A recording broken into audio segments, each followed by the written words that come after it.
Prime Minister Thatcher continues to press the junta to declare that all hostilities in the South Atlantic have ended, a point not covered in the surrender agreement. The Prime Minister says that some of the 15,000 Argentine prisoners on the islands will be held until the junta agrees to a peace declaration.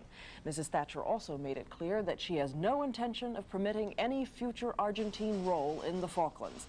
The Prime Minister also ruled out any role for the UN in the islands' future.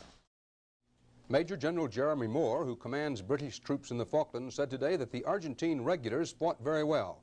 But Moore said the majority of the Argentine soldiers, the young conscripts, didn't want to be there, and he said some of those conscripts couldn't have left their trenches if they had to. He said their own officers apparently had shot them in both feet. More British casualties from the war are one step closer to home tonight, even as the Argentine leaders who seized the Falklands 2 months ago seem to be hanging on to their jobs by a thread. Eric Ingberg has the first of our 2 reports. 61 more British soldiers and sailors injured near the end of the war came through the port of Montevideo today. Most had suffered burns when Argentine planes bombed a transport ship. They'll soon be home.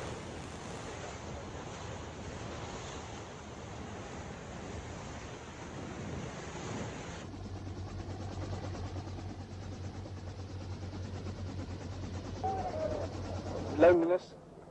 I think that's the one thing I know that I've felt down in the Falklands was loneliness more than anything else. When you lie down on the deck and that moment when there are missiles and things flying around, at that precise moment you are on your own, and that's all there is. Is there anything you're particularly looking forward to once you step ashore? Yes, a pint of milk. A pint of milk? Yeah, I haven't had real milk for 5.5 months.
From Southampton water, where the liner Canberra, all 45,000 tons of her, back from the South Atlantic.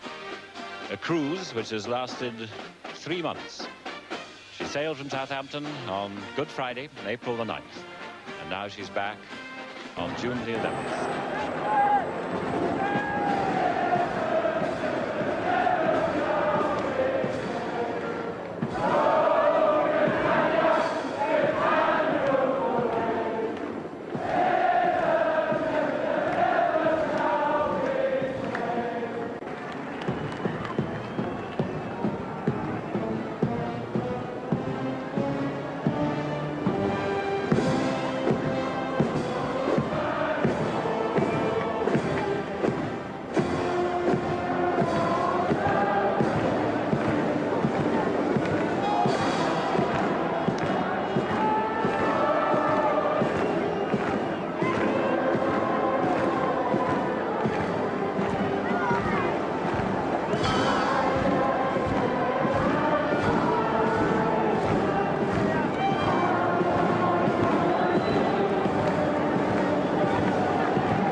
4-5 commando, they started to come ashore.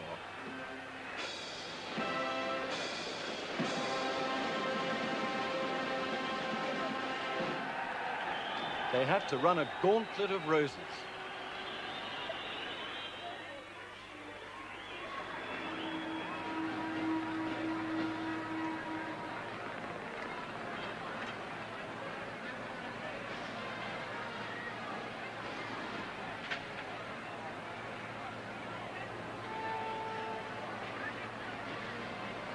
And they made sure they brought their own weapons off.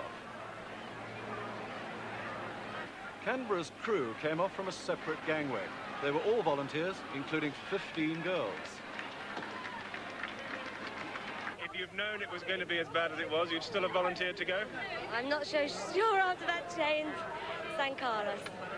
I did have my moments that day. I'm not sure if I'd go again, really. It was a fairly close shave, I think, wasn't it? It was frightening. It was the first time I realised it was really real. Think about the reception you've got here today. Oh, it's fabulous. It's out of this world. Can only ever happen in England. It's the best country, that's why. Back with the Marines, discipline had understandably slipped a bit as they looked for their relatives and the relatives looked for them. But of course they found each other.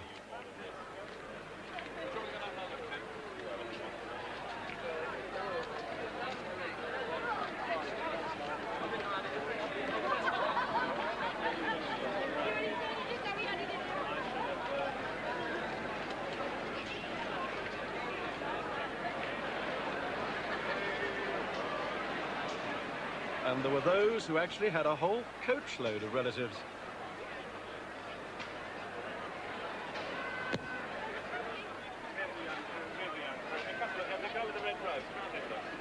And that's how Canberra and the Marines came home.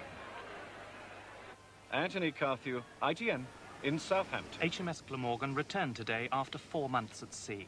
The gaping hole in her side where the Exocet struck was covered by a tarpaulin, but few of her crew will forget just how close she came to total disaster. The quay was lined with cheering relatives and friends, and there were emotional scenes on the quayside as the 450 crew were reunited with their families. If it hadn't been for the swift, evasive action of a navigation officer who spotted the missile just seconds before it struck, almost certainly many more of her crew would not have survived to receive this hero's welcome. It was the flagship of the whole operation, and I felt it right to come down and greet her and say what a marvellous job she's done and how very proud we are of her and every single person aboard. She did a fantastic job. You know, she took the people from Sheffield on board. I've been to have a look at the hospital quarters. Everything was planned in this ship. So of course I came. And now you've had a chance to have a look around. I'm even more thrilled than ever. And each and every person who I've talked to, and I've been on here for just over an hour, about an hour and a quarter, is really very honoured and very pleased to have had some part in this, the Falklands story. I hope it's unique in our experience, and I've just been saying to them, look, please write down your own experiences, not only for what they did for our country, but for what they do for each of the families, because they will have started a tradition for each of their families, and I think future generations will want to know that someone of their relatives or ancestors took part in this.